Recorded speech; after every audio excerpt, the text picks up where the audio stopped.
Welcome to channel. இன்னைக்கு நம்ம ரொம்ப சூப்பரான பருப்பு உருண்டை குழம்பு எப்படி செய்யறதுன்னு வாங்க பார்க்கலாம். நம்ம சேனல் சப்ஸ்கிரைப் பண்ணாதவங்க சப்ஸ்கிரைப் பண்ணிக்கோங்க. பக்கத்துல இருக்க நோட்டிபிகேஷன் பெல் ஐகான் பிரஸ் பண்ணி அதில் ஆல் அப்படிங்கிற ஆப்ஷன் செலக்ட் பண்ணிக்கோங்க.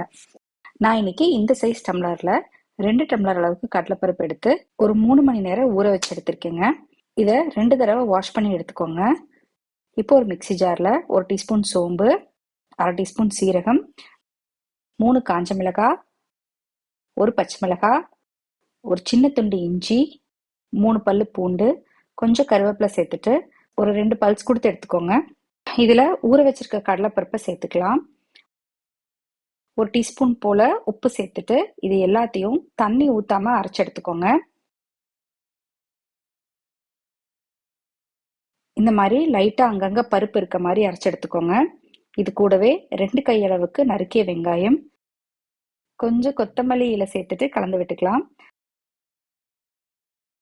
உங்களுக்கு தேவையான சைஸ்ல உருண்டை பிடிச்சிட்டு இட்லி பாத்திரத்துல வச்சுட்டு ஒரு 5 நிமிஷம் வேக வச்சு எடுத்துக்கோங்க.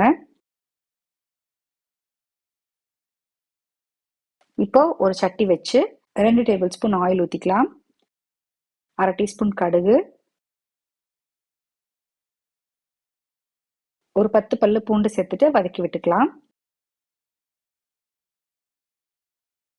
இது கூடவே 3 பச்சை மிளகாய், கொஞ்சம் கறிவேப்பிலை, ஒரு தக்காளி பழம் சேர்த்துட்டு நல்லா வதக்கி விட்டுக்கோங்க.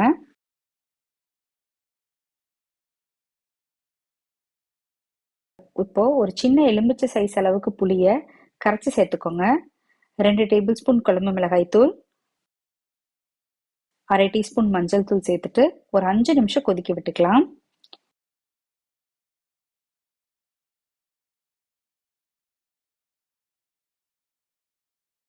இது கூடவே 1 கப் அளவுக்கு அரைச்சி வச்சிருக்க தேங்காய் விழுதையும் சேர்த்துக்கலாம்.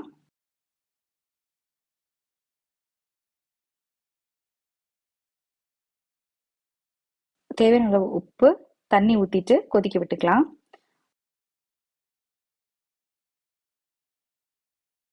ஒரு 2 நிமிஷம் கொதிச்சதும் இப்ப நம்ம வேக வச்சிருக்க உருண்டைகளை சேர்த்துக்கலாம். இன்னும் 2 நிமிஷம் மூடி வச்சு வேக விட்டுக்கலாம். அவ்வளவுதாங்க, சூப்பரான பருப்பு உருண்டை குழம்பு ரெடி. கண்டிப்பா இந்த மாதிரி செஞ்சு பாருங்க. நன்றி.